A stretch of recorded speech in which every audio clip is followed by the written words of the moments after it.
राम राम जी सारा नु। आज है 23 मई का दिन और आज हम बिजनेस स्टैंडर्ड न्यूज़ एनालिसिस की शुरुआत करेंगे। लेकिन उससे पहले मैं आपको एक बहुत इंपॉर्टेंट बात बताना चाहती हूँ।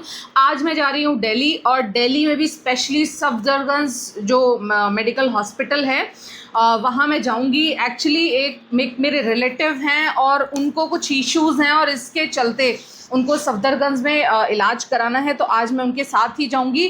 और मेरी सारे शूट्स और मेरी सारी रिकॉर्डिंग्स और मैं जितने भी लोगों से बात करती हूँ आज मैं सारी की सारी वहीं करूँगी। आपको वहाँ का ताज़ा हाल भी बताऊँगी। कुछ दिनों नहीं, इनफैक्ट 10 साल पहले जब मैं डिलीवरी के लिए एक बार लेडी हार्डिंग गई थी, उसके बाद में किसी भी गवर्नमेंट हॉस्पिटल में मेरे पैर रखने की हिम्मत नहीं हुई कभी।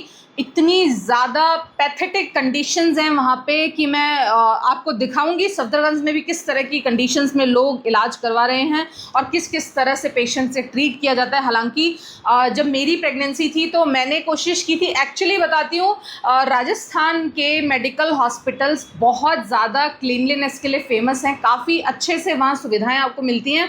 और मैं पली बड़ी राजस्थान से ही थी, लेकिन जब मैं यही चीज़ें सोच के जब मैं दिल्ली के हॉस्पिटल्स की तरफ मैंने रुख किया और बहुत ही होपलेसनेस मुझे लेडी हार्डिंग हॉस्पिटल में हुई और इसका नतीजा वहाँ केवल 4-5-6 घंटे बिताने के बाद हमने वहाँ से वापस आना उचित समझा। और लेकिन उससे पहले मैं आपको आज की न्यूज़ समअप करते हुए जाना चाहती हूँ। बिजनेस स्टैंडर्ड न्यूज़ एनालिसिस, बिना देरी के न्यूज़ अपना स्टार्ट करते हैं। बिजनेस स्टैंडर्ड के फ्रंट पेज पे बहुत ही बड़ा हेडलाइन है कि इंडसइंड बैंक को तगड़ा नुकसान। आपको मैं बहुत टाइम से बता रही हूँ और जितने भी लोग मुझसे जुड़े हुए हैं, जो मेरी क्लासेस में मुझसे जुड़े हुए हैं ना, उनको मैंने इंडसइंड बैंक के लिए बहुत पहले ही चेतावनी दे दी थी कि अगर आपके पास इंडसइंड बैंक है या आप इसमें एवरेज करने का सोच रहे हैं या आप इसमें लॉन्ग टर्म प्लान कर रहे हैं, तो आपको प्लीज़ अभी के अभी अपनी सारी की सारी पोजीशंस एग्जिट कर लेनी चाहिए। क्योंकि जब भी किसी बैंक या किसी फाइनेंशियल इंस्टीट्यूशन में किसी तरह के एक घोटाले की खबरें आती है ना, तो उसकी चेन सामने आती है। बार बार आप देखेंगे हर 1-2 महीने में किसी ना किसी नेगेटिविटी का वो शिकार होगा। और इसी के चलते आप देख रहे हो कि लगातार पिछले 2-3 महीने से इंडसइंड बैंक सुर्खियों में है। और अब फिलहाल इस न्यूज़ के साथ इंडसइंड बैंक के शेयर धारकों के लिए एक बहुत ही बड़ी बैड न्यूज़ है। मैं ये तो नहीं कह रही कि इंडसइंड बैंक का हाल येस बैंक जैसा होने वाला है, लेकिन येस, इंडसइंड बैंक को एक बहुत बुरा नुकसान ज़रूर होगा। ये जो हर महीने इतनी बड़ी बड़ी नेगेटिव न्यूज़ आ रही हैं, आपको बैंकिंग स्टॉक्स और एनबीएफसी स्टॉक्स को लेने के लिए बहुत ही ज़्यादा केयरफुली आपको रिसर्च करना होता है। ये नहीं कि किसी भी बैंक में या किसी भी फाइनेंस में आप पैसा लगा देंगे और आपका पैसा बन जाएगा। अगर आप कौन से बेस्ट बैंक्स हैं और किस तरह से बैंकिंग और बेस्ट फाइनेंशियल स्टॉक्स का आप चुनाव कर सकते हो, उसके बारे में अगर आप जानना चाहते हैं तो मेरी बहुत ही सुपर्ब क्लासेस चल रही हैं आप उनके, जहां मैं आपको बता रही हूँ कि जितने भी फाइनेंस के इंस्टीट्यूशंस हैं, जितने भी अच्छे बैंक्स हैं, उन बैंक्स में आपको किस तरह से फंडामेंटल एनालिसिस करना चाहिए और किस तरह से टेक्निकल एनालिसिस करना चाहिए। चलते हैं अपनी नेक्स्ट न्यूज़ पे। न्यूज़ है टीसीएस को बीएसएनएल से 2903 करोड़ रुपए का ऑर्डर मिला। बहुत बड़ा ऑर्डर है, लेकिन टीसीएस के बारे में अपने विचार व्यक्त करना चाहूँगी। बाइंग और सेलिंग रिकमेंडेशंस नहीं है। टीसीएस निफ्टी 50 का डेफिनेटली वो स्टॉक है जो अपने सैचुरेशन पे है। एक स्टॉक जब चलना शुरू करता है और उसके बाद एक निश्चित मल्टीबैगर रिटर्न्स के पहुंचने के बाद उसके और फर्दर इंक्रीज की संभावना बहुत कम हो जाती है। तो मुझे लगता है कि टीसीएस शायद, मेरे अपने विचार है, बाइंग सेलिंग रिकमेंडेशंस नहीं समझना है। बेशक इतने बड़े बड़े ऑर्डर मिलते रहें, लेकिन इस तरह के बड़े ऑर्डर्स के अगेंस्ट उनको एक बहुत बड़ी जनता को सैलरी देनी है, एक बहुत बड़ा इंस्टीट्यूशन को चलाना है, एक बहुत बड़ी कंपनी उनको गवर्न करनी है। और ऐसे में ये ऑर्डर, इस ऑर्डर को देख के अगर आपको लगता है कि टीसीएस में कोई बहुत बड़ा बाइंग अपॉर्चुनिटी बन रही है तो बहुत मुश्किल, आपको बता देती हूँ। नेक्स्ट बात करना चाहेंगे, इंडिगो का मुनाफा 62% बढ़ा। जी हाँ, इंडिगो इस वक्त ऑल ओवर अगर इंटरनेशनल लेवल की बात करें ना, तो हम 4th या 5th नंबर पे आने लगे हैं। जो डेली कार्गो हैंडलिंग जो सबसे बड़ी बड़ी कंपनीज इस वक्त इंटरनेशनल लेवल पे है ना, उनमें सबसे ज़्यादा इंडिगो कर रहा है। और ऐसे में इस तरह की खबर डेफिनेटली इंडिगो के लॉन्ग टर्म शेयर धारकों के लिए बहुत अच्छी गुड न्यूज़ हो सकती है। मैंने इंडिगो को बहुत टाइम पहले ट्रेड किया था, बहुत अच्छा प्रॉफिट, मैंने एक बहुत अच्छी रैली इंडिगो से मैंने एंजॉय की है। लगभग 1300-1400 के आसपास इंडिगो में एंट्री करने के बाद 3900 के आसपास मैंने इंडिगो से एग्जिट कर लिया था। क्योंकि एक लेवल के बाद, मैं ये नहीं कह रही कि इस लेवल के बाद शेयर्स बढ़ते नहीं हैं, लेकिन मैं पर्सनली अपनी बात बता रही हूँ कि एक लेवल पे जाने के बाद मुझे लगता है कि अब इस स्टॉक से प्रॉफिट बुक करके और दूसरे जो मिड कैप या फिर स्मॉल कैप सेक्टर के स्टॉक्स हैं उनकी तरफ ध्यान दिया जाना चाहिए। तो फिलहाल मैं इंडिगो में निवेशित नहीं हूँ इंडिगो से, लेकिन मैंने बहुत अच्छा खासा प्रॉफिट बुक किया था।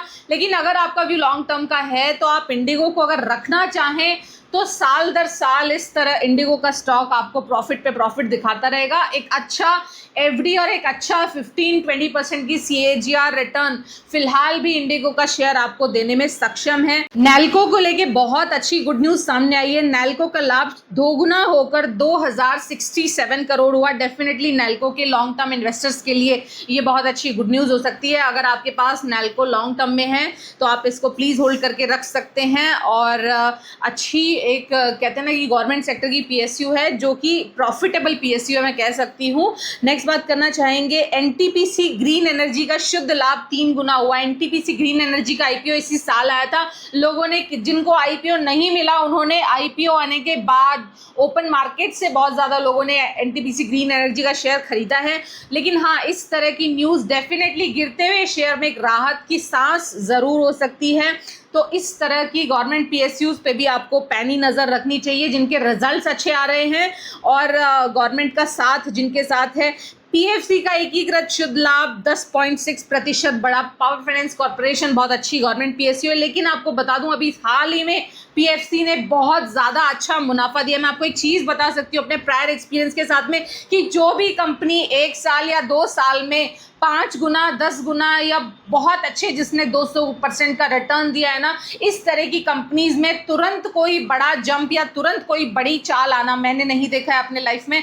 तो आपको ये बता सकती हूँ कि वहाँ कोशिश कीजिए लॉन्ग टर्म पोजीशंस बनाने की जिन स्टॉक्स में एक लंबी रैली नहीं आई है। एक लंबी रैली ले चुके शेयर्स आपको तुरंत लंबी रैली देने में सक्षम नहीं होंगे। और पावर फाइनेंस कॉर्पोरेशन की बात करूं, डेफिनेटली पावर फाइनेंस कॉर्पोरेशन ने बहुत अच्छी रैली एंजॉय कराई थी अपने शेयर धारकों को जो भी 2023 और 24 में PFC में इन्वेस्टेड थे। हालांकि कंपनी बहुत अच्छी है, गवर्नमेंट PSU है, बट अभी बहुत भागा दौड़ा हुआ स्टॉक है और ऐसे में इस स्टॉक का तुरंत भागना दौड़ना मुझे थोड़ा पर्सनल लेवल पे थोड़ा मुश्किल लगता है।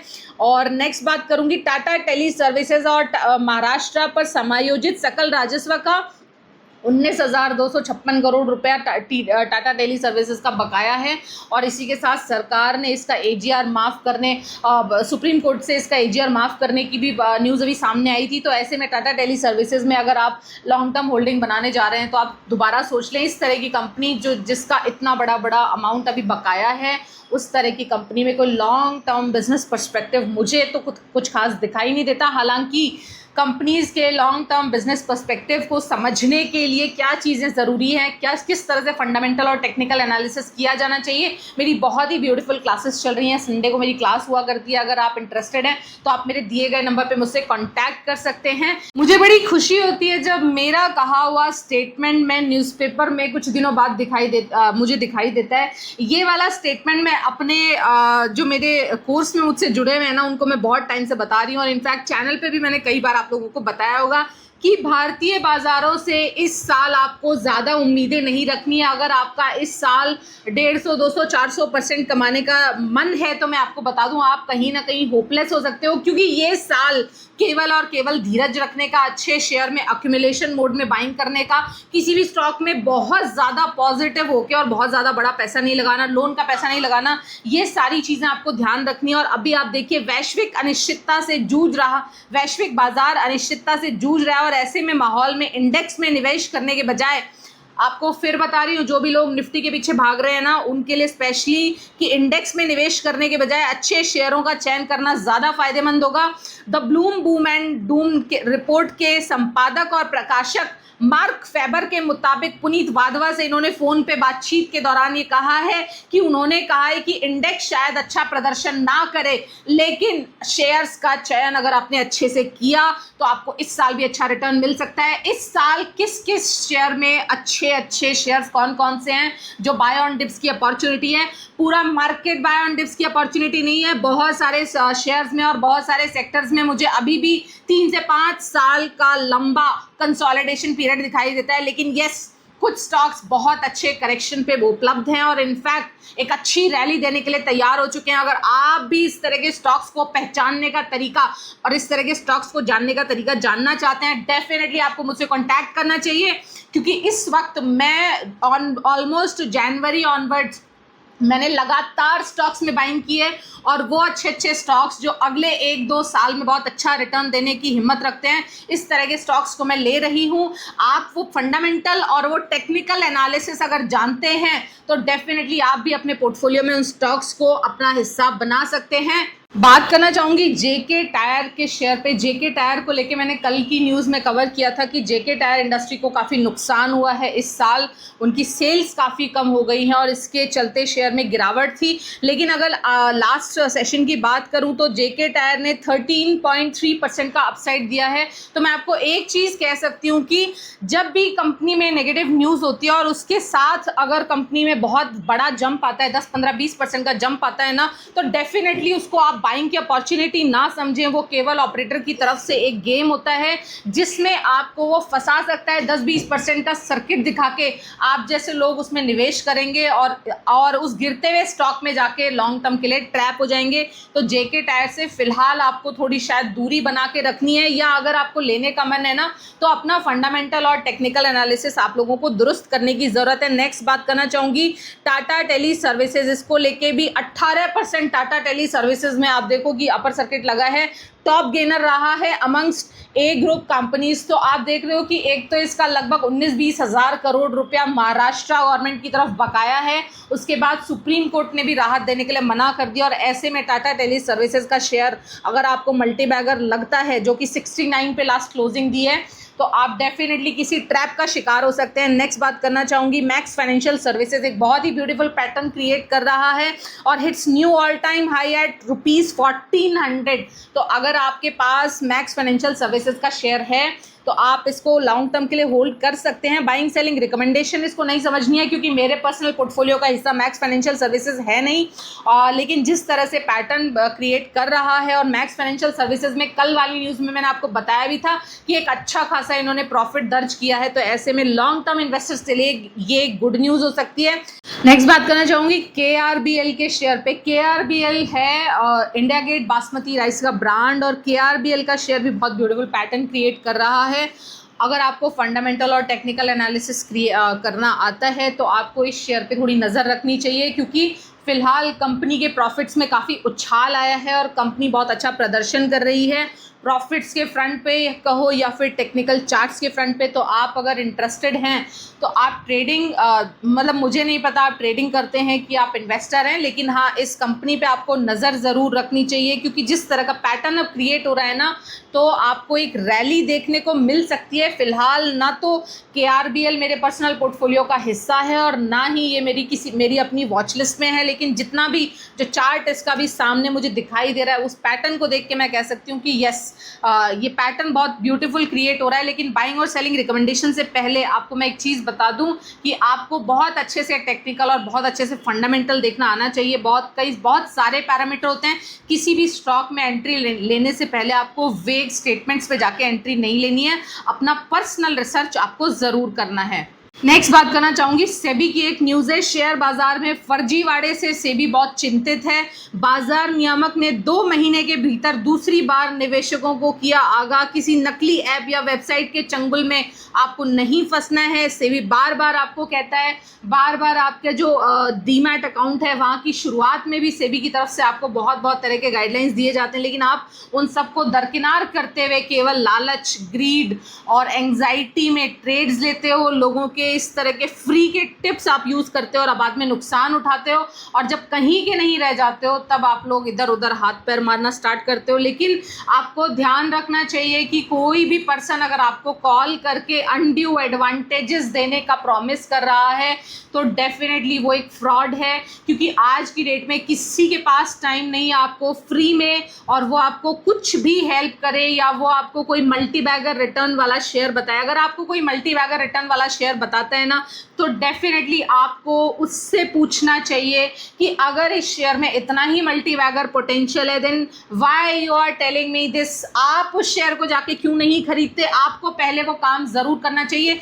आपको कोई भी इस तरह के ट्रेडिंग टिप्स देता है ना, आप डायरेक्ट उससे कहो कि अगर इस चीज़ में इतना ही पोटेंशियल है तो आप मेरे साथ अपना टाइम क्यों वेस्ट कर रहे हो? आप प्लीज़ जाओ और प्लीज़ इन चीज़ों पे ट्रेड्स लो, स्टॉक्स बाय करो, या जो भी आप करने को मुझे कह रहे हो, सबसे पहले वो आपको करना चाहिए। सेबी बार बार आपको मना करता है और बार बार आप इस तरह के चंगुल में फंसते हो। बड़ा रीज़न है आपका ग्रीड और आपकी एंग्जाइटी। अगर आप शेयर मार्केट में काम करते हुए अपनी ग्रीड और एंग्जाइटी को सप्रेस रखना चाहते हो और उनको किस तरह से डील करना है ये जानना चाहते हो, मेरी संडेज़ की ब्यूटीफुल क्लास चल रही है जिसमें मैं आपको सारे के सारे मेंटल इश्यूज से भी डील करना बताती हूँ। अगर आपने मेरी संडेज़ क्लास ज्वाइन कर ली ना, आप 1, 2, 3 महीने में ट्रेडिंग से बहुत बहुत बहुत दूर हो जाओगे। मैं आपको ट्रेडिंग के इतने ज़्यादा नुकसान बताती हूँ और इन्वेस्टमेंट के इतने ज़्यादा फायदे, और इनफैक्ट इन्वेस्टमेंट आप देखना कि ट्रेडिंग से कहीं ज़्यादा पीसफुल आप पैसा उसमें कमा पाओगे और कहीं ज़्यादा शांति के साथ और बेस्ट और बेटर रिटर्न्स आप ट्रेडिंग